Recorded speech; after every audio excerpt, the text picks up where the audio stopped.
Vous avez la parole, M. Cham. Merci, Monsieur le Président.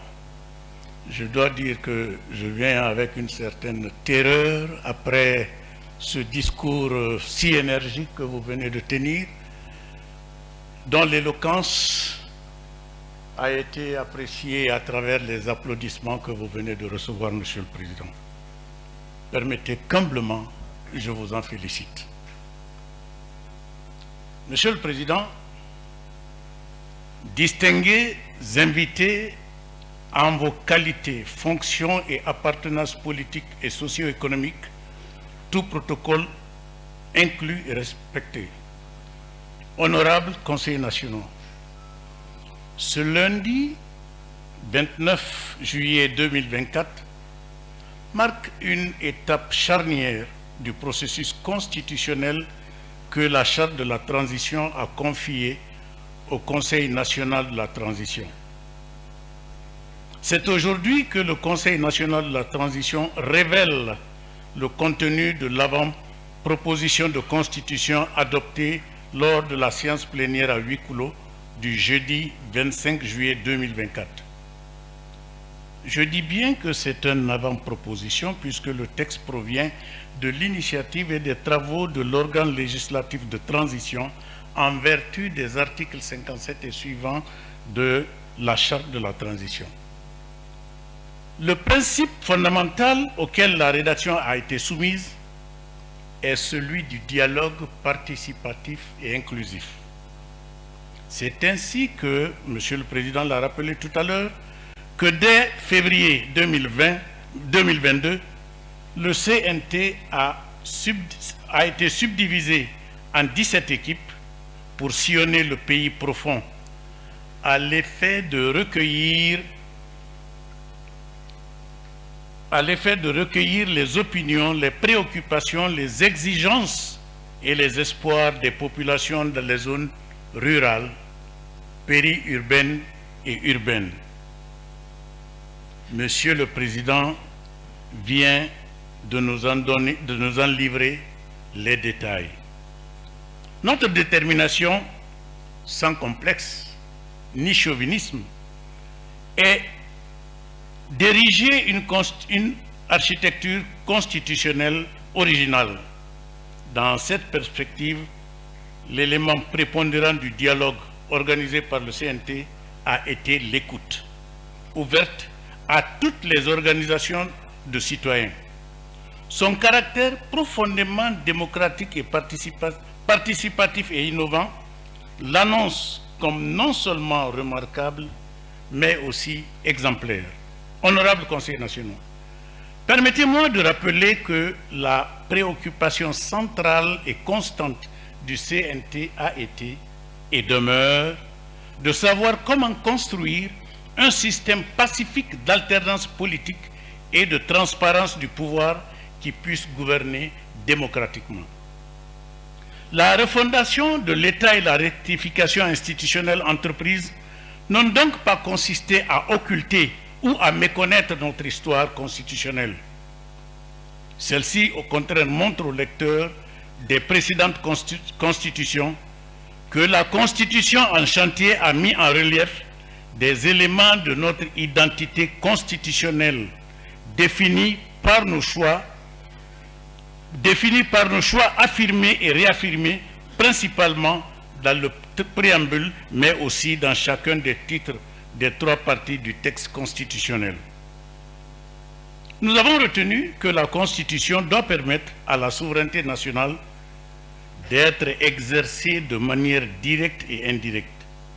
Elle doit favoriser les alternances politiques dans le but que le principe gouvernement du peuple, par le peuple et pour le peuple soit une réalité ostensible et impérative.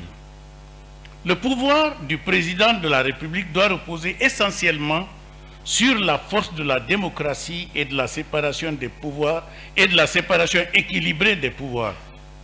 Nous avons proclamé depuis les premières lueurs de notre indépendance en 1958 notre choix pour la République comme le mode d'organisation de notre État, dans lequel le pouvoir est exercé par les populations ou leurs représentants généralement élus, où la fonction de chef d'État n'est pas héréditaire. Il n'est pas le seul à détenir le pouvoir. Il fait exclusion de toute tendance à l'hégémonie. La lecture attentive des différentes parties de la nouvelle Constitution laisse comprendre que la République désignerait l'état de droit bâti sur une démocratie libérale et qui repose sur un fond constitué de normes, de principes, de valeurs et de croyances énoncées dans toute la Constitution, mais principalement dans le préambule et dans les articles 6, 200 et 201. Notre identité constitutionnelle est révélée par le fait, voire le principe, que la République conserve les caractères d'un État indépendant et souverain, à savoir qu'il est unitaire, indivisible, laïque, démocratique et social. Aucune réforme ou remise en cause de la Constitution ne peut altérer l'une quelconque de ces caractéristiques immuables de notre État, dont la devise demeure travail, justice, solidarité.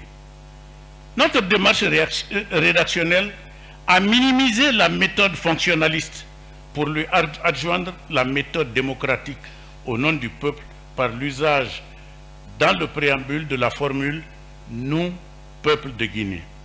Honorables conseillers, nous avons élaboré et adopté l'avant-proposition en éludant ou réduisant la survenance itérative de situations conflictuelles.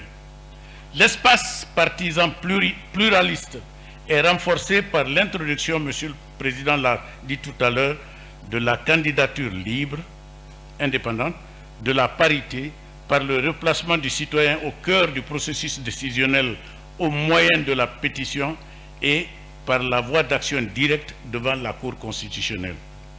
Je termine en soulignant que la rédaction de ce nouveau projet s'est déroulée de la manière la plus discrète, sous les yeux d'une opinion publique souvent impatiente et lassée par une attente longue de plus de 2 ans. Mais aujourd'hui, le nœud gordien est rompu par le discours que vient de tenir Monsieur le Président du CNT. La discrétion qui nous a permis d'avancer à pas feutrés en application de l'adage africain accomplit d'abord l'œuvre, ils la verront d'eux-mêmes, est une vraie finesse pédagogique, tout à l'honneur de la sagesse, de la prudence, de la sérénité et de la solidarité pour réaliser collégialement les desseins des populations et la volonté de Dieu. Sur cette introduction, je vous prie respectueusement, Monsieur le Président du CNT, d'inviter l'honorable Jean-Paul, notre rapporteur, à présenter la quintessence et les détails de l'avant-proposition de constitution afin que les avis, les observations, préoccupations que nos concitoyens représentés ici nous adresseront nous permettant d'enrichir un projet de texte déjà fécond, digne d'être soumis au référendum et de nous faire honneur. Je ne saurais clore mon intervention sans adresser mon humble et profonde gratitude à tous mes collègues, les conseillers nationaux de toutes les commissions, pour l'énergie, la convivialité, l'urbanité, l'ouverture d'esprit et de cœur qui ont soutenu ce travail exaltant. J'étends cette gratitude à tous nos assistants. Je ne saurais passer sous silence, permettez-le-moi, mon appréciation pour le labeur remarquable abattu par notre brillant rapporteur Jean-Paul Cotembenduno. Je vous félicite, Monsieur le Président du CNT, pour la posture de responsabilité remarquable avec laquelle vous avez présidé nos travaux. Je vous remercie.